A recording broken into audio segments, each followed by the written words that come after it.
Hello everyone and welcome to the latest episode of SUGTalks. I'm Craig Dale, your host, and together with our special guests we'll take a deep dive into the topics, challenges and opportunities facing SAP users today. Please make sure you hit that subscribe button so you never miss another episode. I'm delighted to be joined today by Bert, Schulze, Head of Cloud ERP Product Success, Co-Innovation and Engineering Adoption Programs at SAP. And Lars Rueter, Head of SAP Cloud ERP Customer Care at SAP. So welcome, gentlemen. In recent episodes, we've discussed different facets of Cloud ERP, which have touched on the importance of a clean core. And in today's episode, we're going to be discussing the 10 steps organizations can take to achieve a clean core. Before we get into that, though, I've got a question for you both. And we thought we'd keep it on a clean theme. And just like to ask, what's your favourite or least favourite household chore? Now, while you have a think about that, my thought was least favourite is absolutely all of them. But kind of washing pots aside, although I do pack a mean dishwasher, I'd say gloss painting, if that's a class as a chore. I find it a chore, painting the woodwork around the house, etc., which I suppose is why over time I've replaced all of the likes of my wooden skirting boards with UPVC, so I don't have to paint them anymore, just wash them. So gentlemen, Bert, what's your favourite or least favourite? So honestly, I'm a bit of a carpenter, so I love to really more work with wood and craft things myself, which I appreciate, and I typically try to leave the cleaning stuff and other elements to my kids, and maybe give them a couple of bucks to do so if they don't come up by themselves, and just focus on maybe crafting a couple of things. So I have a nice also tree house in the backyard of my garden. Definitely something which we all leverage as a family on a frequent basis to have a nice sundowner drink, something like that. This is what I appreciate much more, to be honest. Oh, fantastic. So that's a tree house and not a dog house, where you have to go when you're in trouble. Indeed. And Lars. Yeah, I have to admit I also didn't know the term when you mentioned it, so must be something specific. So my least favorite thing is cleaning up the garage when my wife tells me to. I use the garage as a kind of it's my place, right? So I can use it to play around and do things and so on. But every now and then, I have to clean it up, and that's takes me usually a day or so. Oh, I know that feeling, which is quite interesting actually, because I certainly don't use my garage to store the car, and it sounds like you don't either. It's full of stuff. I can't fit a car in. It's the whole purpose of the garage, I suppose, initially was to store the car, and I'm not sure whether anybody does anymore. Thanks for that, guys. And just moving on to our main topic now, and to start things off, it'd be nice if you could both give us a little bit of background on yourselves and your role at SAP. So if we can start with you, please, Bert. Absolutely, will do. So, and as you already said, heading as part of our engineering unit a function which is called product success. Simply said, we're the meniscus in between our customers, our partners, and our cloud ERP engineering unit. So what do we do? To give you an example, when we invented S/4HANA back in 2014, was the first release in 2015, I founded a program called the S/4HANA Customer Care and RIG program. The intention was to really have a proper rollout and also roll in channel into our engineering unit, fully unbiased and based on own hands-on experience from projects. So since then, I've gained with my team, and of course mainly Lars, but the entire organization which we're running, experience from nearly 2,000 S/4HANA implementations in all flavors of on-premise, private cloud, and public cloud, and also in all flavors regarding greenfield, brownfield, or selective data transition.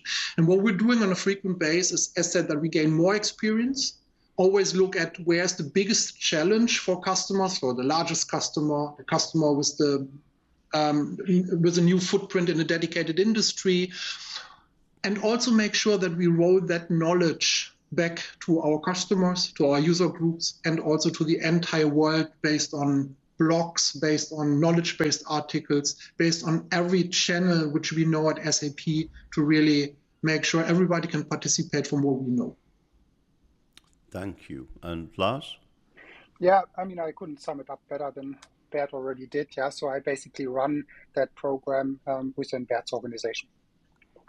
Thank you both very much. So, just heading straight into the topic, if we may, can you summarize for me what SAP's Clean Core principles are?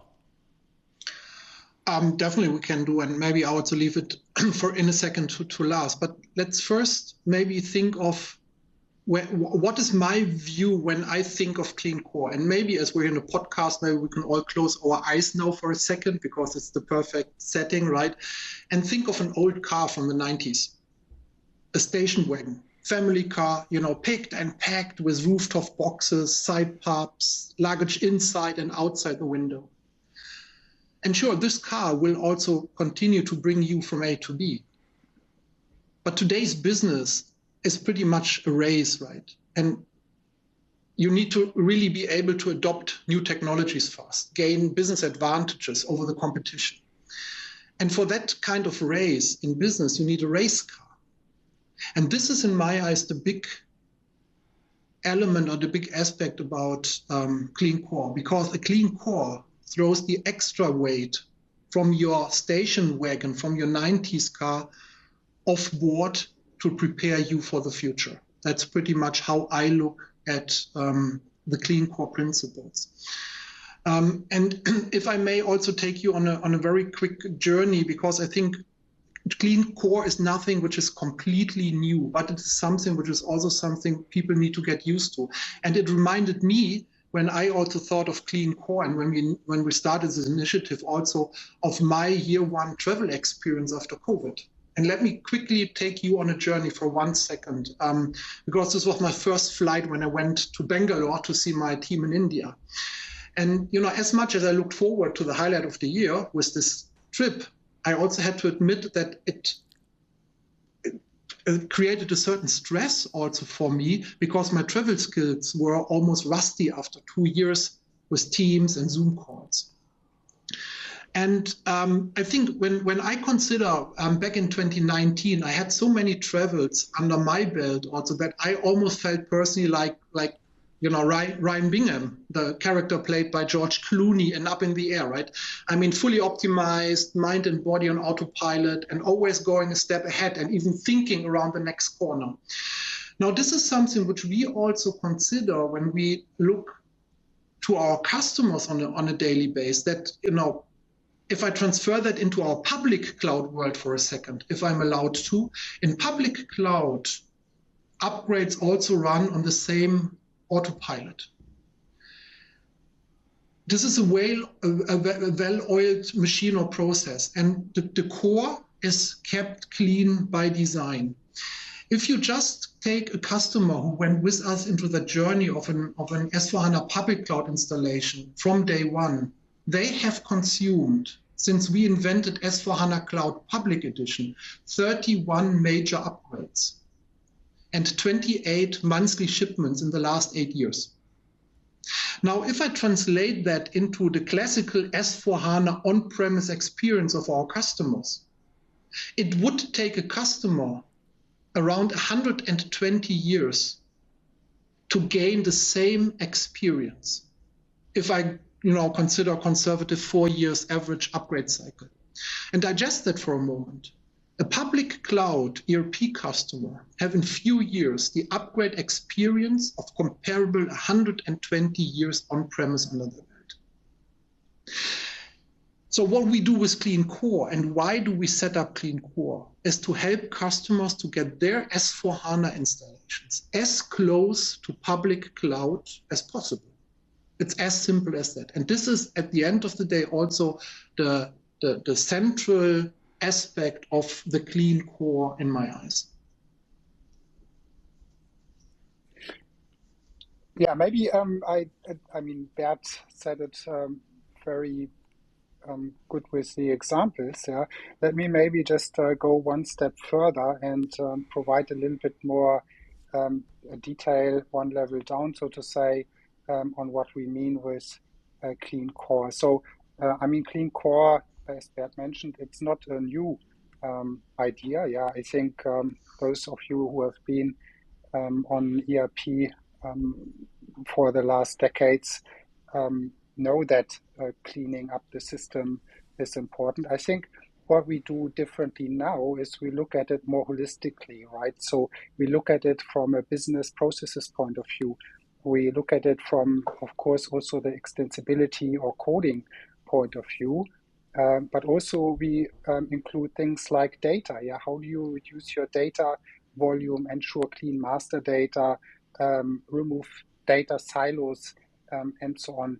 And then we look at integrations, and finally we also look at operations. So all these five pillars make up what we today define as Clean Core principles. And it, from our perspective, yeah, it makes sense to not only look at the code, but look at it as a whole when you approach a transformation project. Thank you. And you mentioned there, Bert, as well, that 4-year upgrade cycle on average for, on-prem customers. I mean, I'm talking to some of our members and, SAP customers who were on a, perhaps, shall I say, 17-year upgrade cycle. So the amount they must have amassed over that time frame is going to be huge. So kind of on that point, and I think, leading into, from SAP's perspective, why is having a clean core so important? Yeah, I think I laid it out a bit also with the first part of the question already. I think it is really important to be able to adopt innovations. And we currently see a couple of revolutions. We've seen COVID as one aspect, which was like a significant inflection point for many of our customers. We've seen supply chain disruptions. We've seen business AI coming around the corner. And the first question is your example of the 17-year upgrade cycle. Customers are asking themselves, okay, what is my go-to release that I'm able to adopt this innovation? Because I can be sure my competition is doing. Now, to bring them into kind of an agile system setup and allowing them to also be able to adopt new technologies on a faster way, this is, in my eyes, the major aspect of where customers would want to be, where customers would want to also go. And interesting enough, to the extent or to the extreme of your example with the 17 years, we have customers, and we also supervise and help them from our customer care and RIG perspective or regional implementation group perspective. They're doing upgrades every year. This is the biggest challenge that we see. We wanted to understand, by interviewing these customers who are doing it on a yearly basis, what do they do differently?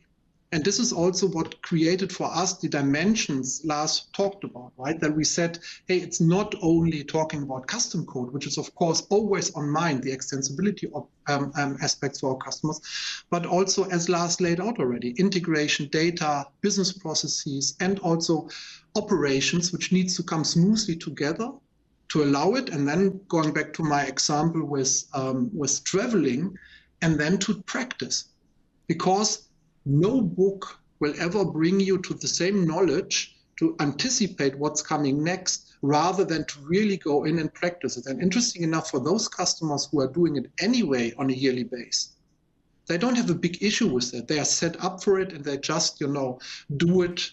They have a trained muscle.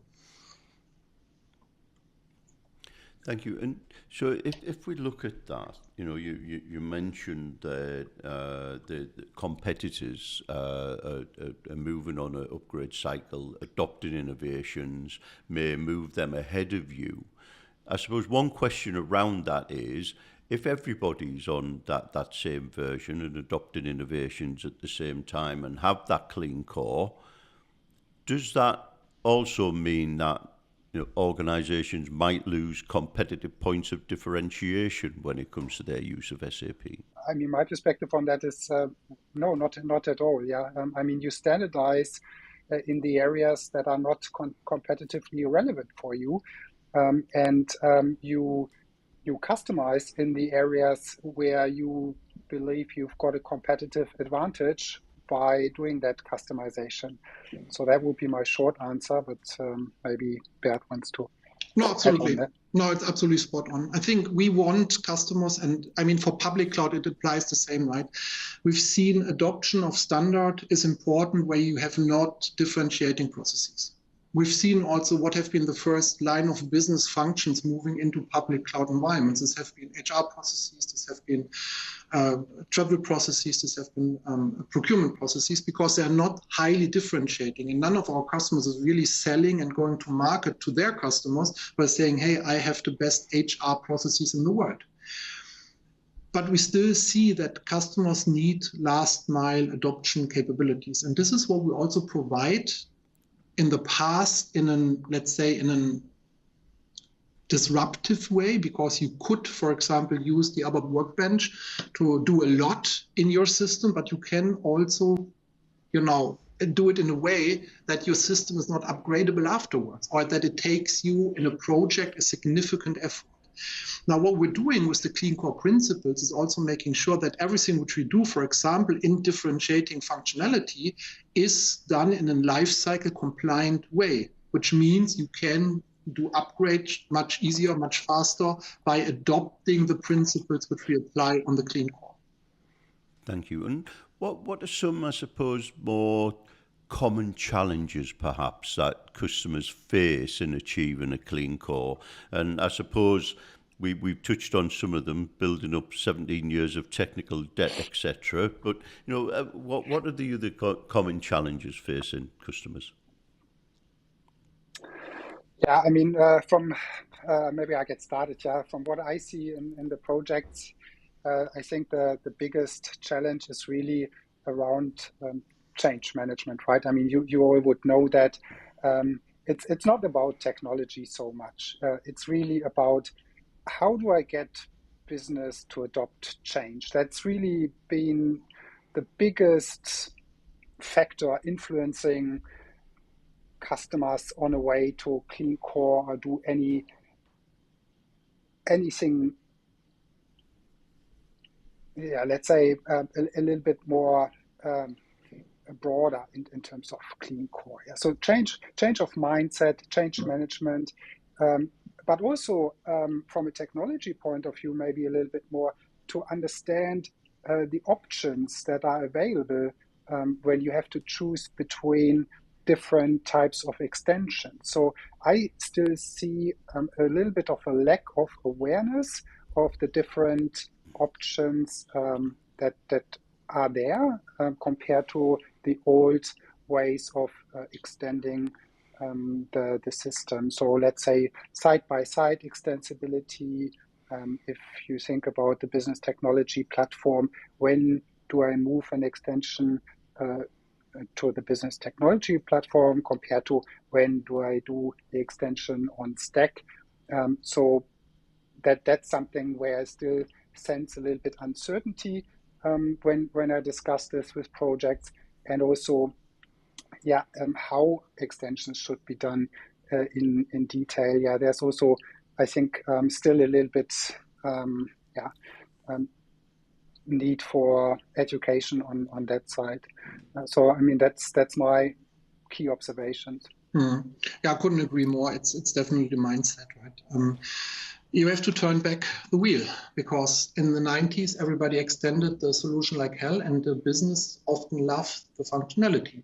Now the question is how and what is the good argumentation I do have from an IT perspective to turn back the wheel and bring organizations a bit closer to standard, for the sake of potentially getting rid of some of these, let's say, highly optimized individual processes. This is the biggest challenge I would consider, and it's sometimes even a fight between IT and the business side. And thank you. The argumentation, of course, would be exactly the other way around, right? Every business owner today asked, hey, the entire world is talking about business AI. when can I adopt business AI? And then you need to find exactly that as a momentum to also explain to them, yes, we could, and the but is you need to just, get rid of some of these super highly optimized processes. And by the way, you could also rebuild them partially, but on a lifecycle compliant stack. And then you can also, go to a certain extent with this extra mile functionality. Thank you. We know our community, but we don't know yours yet. Why not share the benefits of your UK&I SUG membership with those who don't know about us? The UK&I SUG referral scheme rewards you for helping to grow and develop our community. You can check out the link in the description to find out more about how you can get involved. Terms and conditions apply. We hope you enjoy the rest of the podcast. And you mentioned custom code previously, and we've talked about customizations in the system and kind of spending many years extending the on-prem systems. So what do you say to customers who perhaps are a little reluctant to get rid of some of the customizations they've built over the years? Yeah, so I think it makes sense to really look at the extensions. I mean, take inventory, of course, if not already done. What are the extensions that I have? And we, I think there's various toolings and partner capabilities out there to take that inventory and then assess the extensions that I have in terms of what value do they still bring to the business. I mean, are they just there because I've always had them? Or are they there because they provide a real business value? If they don't provide any clear business value, then it's arguable more cost the organization more to keep that customization than to remove it as part of the transformation to S/4HANA. Because there's first the cost of moving it to the new architecture, and then second, the cost to operate it on the new architecture, to keep the extensions in line with coming upgrades and so on. So that would be one thing. And just to maybe take an example here of a recent customer discussion that I just had last week, where it was in the area of treasury. The customer moved from ECC to S/4HANA, and they found out pretty late in the transition that to go to S/4HANA, they actually have to redevelop the whole customization that they have done for the treasury part because of the new architecture. And then it's really the question, I would ask myself the question, could I use standard functionality to replace maybe the customizations, or do I really need that differentiating change to stay ahead of the game and ahead of my competitors? Thank you. And just on kind of the Clean Core relevance, I suppose, is it relevant to both on-premise and cloud customers? Or is it just cloud? Or is it something that on-premise customers need to think about and really work on ahead of a move to the cloud? Yeah, I think it's relevant for all, but you have to also consider that for public cloud customers, they don't have to worry and care about Clean Core because public cloud applies Clean Core principles per definition. Every customer who's in the public cloud is per definition in a Clean Core environment. For all other customers, so either private cloud customers, but also on-premise customers, of course, it makes sense to stick as much as possible to standard processes and to lifecycle compliant upgrade procedures. And then we come also to what Lars said before. On average, we see that a customer can get rid of 65% of their custom code when they move from an ECC environment into an S4 environment. For a couple of reasons, because we operate not on static aggregates anymore, which means, a lot of custom code is coding which have been built around static aggregates because the companies are living organisms. They change constantly. They change cost centers, services, structures, products. And in every system, in every ERP on-premise system, you can still see the original blueprint of your very first implementation. And this is something, which, just increases over time. Without losing any functionality, we see that on average, customers can get rid of 65% of their custom code. This is the one aspect. And the other aspect is, if I compare between how many customers decide for greenfield and how many customers decide for brownfield, the user groups are typically very familiar with, right, from a terminology perspective. So either starting fresh with a greenfield implementation or just take their system with all the tooling which we've built, which is great, to do a brownfield conversion and just convert the system as is into the new S4.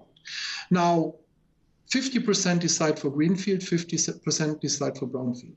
Those 50% deciding for greenfield, it's not that they don't have functionality from the past, it's either the other way around. They have too much from the past, which they think also themselves they don't need anymore. And you also need to consider, if you still see your original blueprint in your core ERP system, and you would want to prepare your company for the next 10, 15 years, right? Because this is typical span of investment for an ERP system. How close am I with my future functionality, with my future services as a company? Where would I want to be in 15 years? And how much am I the same company I've been 20 years ago? This is the question every customer needs to ask themselves. And then they come typically to proper decisions to either take the one or the other route into the new world. Thank you. And just moving that on a little, I suppose, is just to look at, how does the SAP Clean Core align with the wider Rise with SAP methodology? Yeah, good question. And I think what we are seeing now is that we are trying to embed Clean Core as part of all our methodologies across Rise and also our service offerings.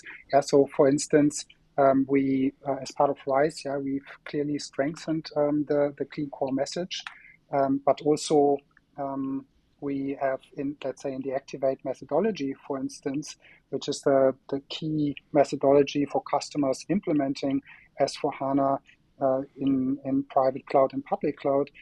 We've added a Clean Core tag, and there you can find clear guidance in terms of what needs to be done to achieve a Clean Core during the transition. And I think it's really important to mention that as part of the transition, it's a once-in-a-lifetime opportunity, right? If I think about the durations that Bert mentioned, where customers keep their existing ERP system, it's not something that changes, every year. So, there's decades where you have basically the system, and now when you're going from ECC to S4, it's really the opportunity in a lifetime to revisit some of the assumptions from the past. And that's why we put it into the Activate methodology, why we have it now as part of our services offering, as part of Rise. And there's also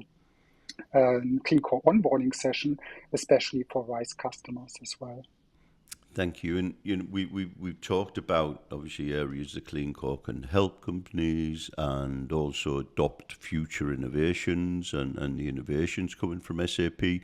And I'd like to, if I can, delve into something we discussed at Sapphire, Bert, which was the 10 steps to Clean Core Bootcamp. This I feel is quite important. Could you walk us through the 10 steps to Clean Core that organizations need to be thinking about and taking? Absolutely. I hand over to Lars here in a second, because he is the mastermind together with two more colleagues in our RIG organization who have really created the 10 steps to Clean Core Bootcamp. But let me quickly put that into perspective of our general mission as a product success unit, because as I said also during the intro, our idea is to really gain hands-on experience and bring that experience in a scalable way also to our broader partner and customer community. And we have invented way back also in Bootcamp, which was called 10 Steps to S4, which was really a hands-on bootcamp, where you can convert a system on a cloud appliance. Then we have invented the 5 steps to Fiori. And this is our way to also give back to the community this knowledge. therefore highly invited for every customer to also join these sessions, which are running across all regions across the globe on a frequent basis, and where we, just provide our hands-on knowledge back to everybody who's interested to have better projects. Because I think beside the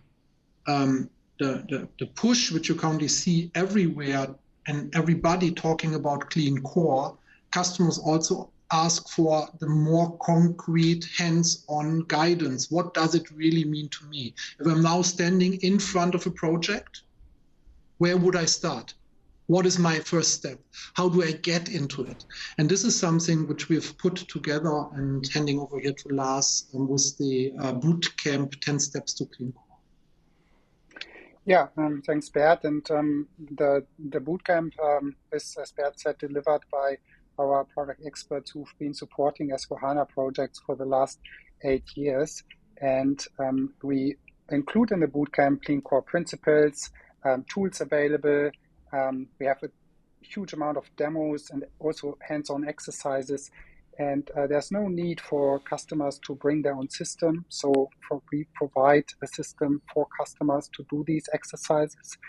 We recommend that customers join with a cross-staff team, so with a number of different roles, including maybe a more development-focused, also a project management focus. So there's different areas, functional focus as well, which we cover as part of the bootcamp. So not every one of the 10 steps might be for everyone, but participants can also pick and choose a little bit. So let me walk you through maybe just very briefly the 10 steps. So step 1 is just an introduction. So Clean Core, what it means, the governance and the role of Activate and so on. Then in step 2, we look at what are the preparations required for S/4HANA Cloud Private Edition in order to get started with Clean Core. And then in step 3, understand the importance of Clean Core. We look at what is a compliant business process, what is a standardized business process, and what are the tools available. And we look here at things like Signavio, for instance, Signavio Process Insights, where customers can then go onto the system and try this out for themselves. In step 4, we look more at the extension side. So this is then more the coding side. And what I mentioned before, help really participants understand what extension to use in what use case. And then step 5, it's a little bit goes one step deeper into developer extension. So this is really then going a little bit into the coding part. And then step 6, we look at the data dimension. So what does it mean to have decentralized data environments? What is the importance of standardizing your master data? How can you go about it? What are the tools available for that? And then step 7, we look at integration. So what does it mean to integrate with other products? What tools and software is available there to help with this? In step 8, we look at CAM and how cloud system could be operated. So this is then really moving one step further. We've done Clean Core, we've done our processes clean, we've done our data clean, extensions clean. How do we now move into operationalizing this? And this is, of course, always keeping in mind that the system is operated mainly by SAP, but there's still aspects that customers want to understand there. And then in step 9, we look at security and the relationship with Clean Core. So how to set up a proper security concept, roles and responsibilities as part of Clean Core. And in step 10, we finish then looking at keeping your core clean on a continuous basis. It's like what Bert mentioned in the very beginning, training a muscle. It's not a one-time exercise, but you want to do it on a continuous basis so that in the end it helps you with your upgrades as well. That's kind of the nutshell. Thank you. And do you run this as kind of a single customer boot camp, or is it multi-customers? Yeah, at this stage, we have multiple customers joining the bootcamp. So we anticipate to run it 4 times a year, moving forward. So far, we have had 1 bootcamp for customers, and the next one is planned already for Q3. And then we will continue with that rhythm in 2025. So there may be offerings in the future also to provide this as more customer-specific boot camps, but that won't be from our organization. That will then be another part of SAP who would offer that. We will continue with these boot camps with basically a group of customers registering, usually between 10 and 20 customers.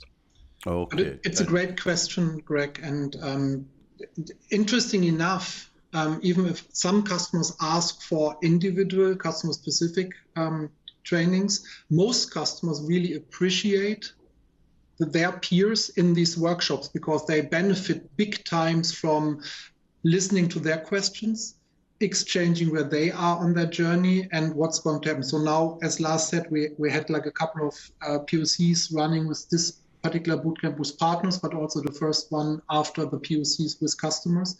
But from the experience which we gained from other bootcamps, and I think we channeled more than, 2,000, 2,500, 3,000 customers in the meantime through the other bootcamps. This is what they really appreciate, to talk to other customers and see where they are on their journey. Yeah, I would concur with that. You see that when you have a number of different customers in a room and they're sharing those stories, it enhances the learning so much. And so what you would be looking at is multiple, a number of different customers, but also I think you mentioned, Lars, having a number of people per customer, so from different aspects of the business to engage in that to get the different viewpoints. Correct. Yes. Okay, that's great. So how can customers participate in the boot camps? Yeah, so there's a registration. We also have a blog, which is actually easy to find if you just Google 10 steps to Clean Core. Excellent. We'll put it in the show notes and also on the website.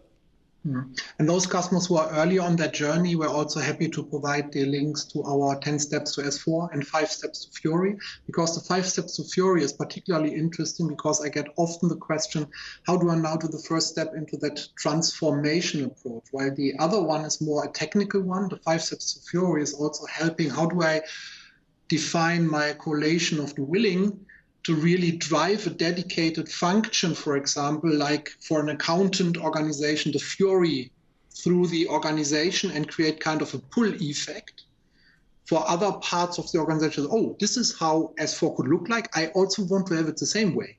And this is quite amazing. And we also do a lot in that direction to help customers, supporting them on their transformational part.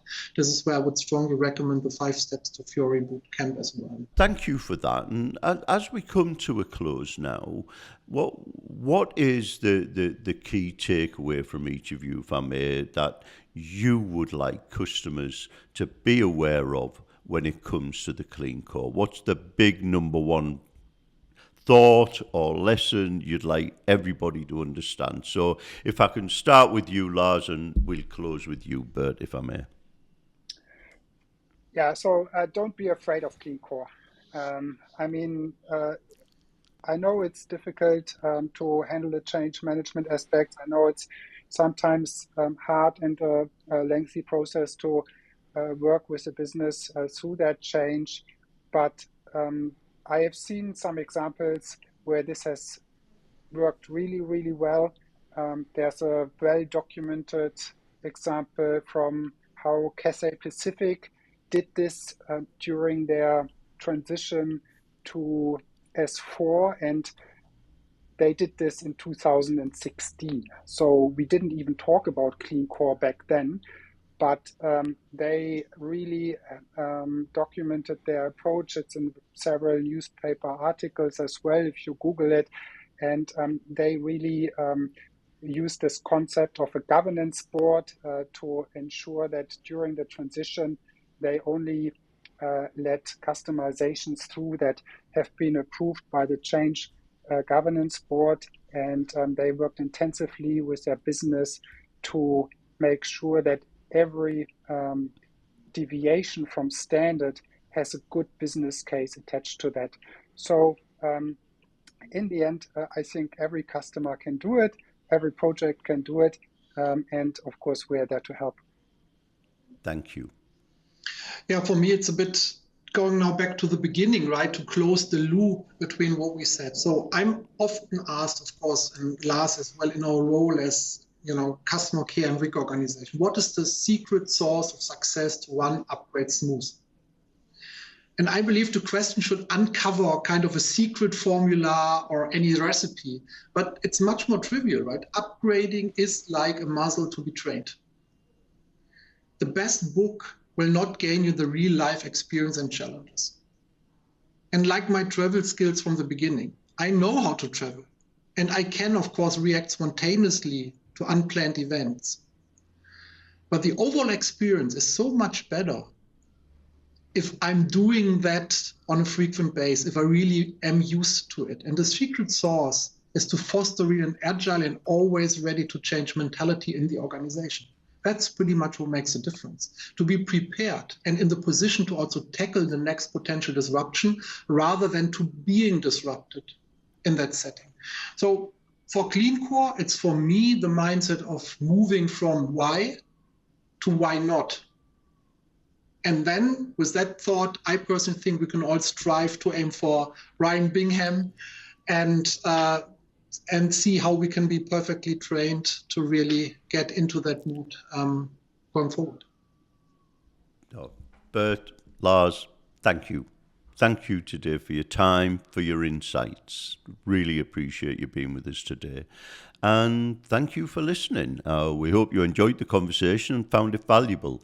Please make sure you do subscribe so you don't miss any of our future episodes. And until the next time, stay safe, stay well, and keep your core and your garage clean.